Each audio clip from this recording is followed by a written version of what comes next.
ការប្រគល់ភារកិច្ចក៏គេមើលមនុស្សដែរគេឲ្យសាកល្បងតើអ្នកនឹងមានសមត្ថភាពគ្រប់គ្រាន់អត់មានឆន្ទៈគ្រប់គ្រាន់អត់ចេះដឹកនាំការងារចេះសម្របសម្រួលធ្វើឲ្យសកម្មភាពជោគជ័យឬទេបើឲ្យការងារតូចប៉ុណ្ណេះមិនទាន់ទៅរួចផងតើគេឲ្យធ្វើធំទេអត់គេយោគយល់ប៉ុន្តែគេមិនបំផ្លាញផលប្រយោជន៍ខ្លួនគេព្រោះអ្នកដែលតែងតាំងចាត់តាំងមនុស្សខុសគឺលំបាកខ្លួនឯងបើខ្ញុំមានសេនាធិការដែលអត់ចេះខ្ញុំនឹងហត់តែបើខ្ញុំមានសេនាធិការដែលប្រកែគាត់ចេះខ្ញុំគ្រាន់តែបកគលតួនាទីភារកិច្ចគាត់ចិត្តចែងលឿន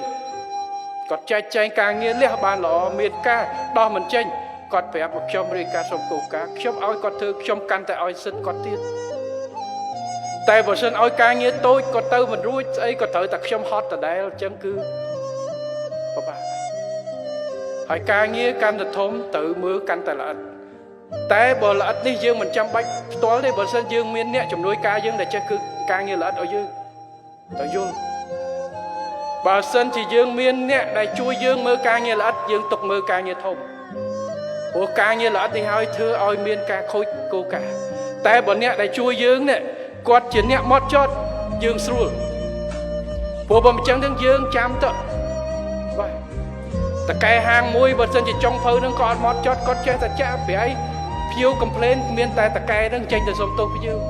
សេវាមិនល្អចេញទៅខ្ជិលខ្ជាធ្វើឲ្យភៀវសុបាយចិត្តធ្វើឲ្យពីណាអ្នកទទួលក៏ត្រូវមានតែយើង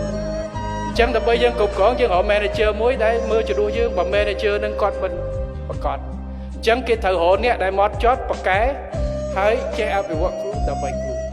អញ្ចឹងគ្មានអីក្រៅពីពង្រឹងខ្លួន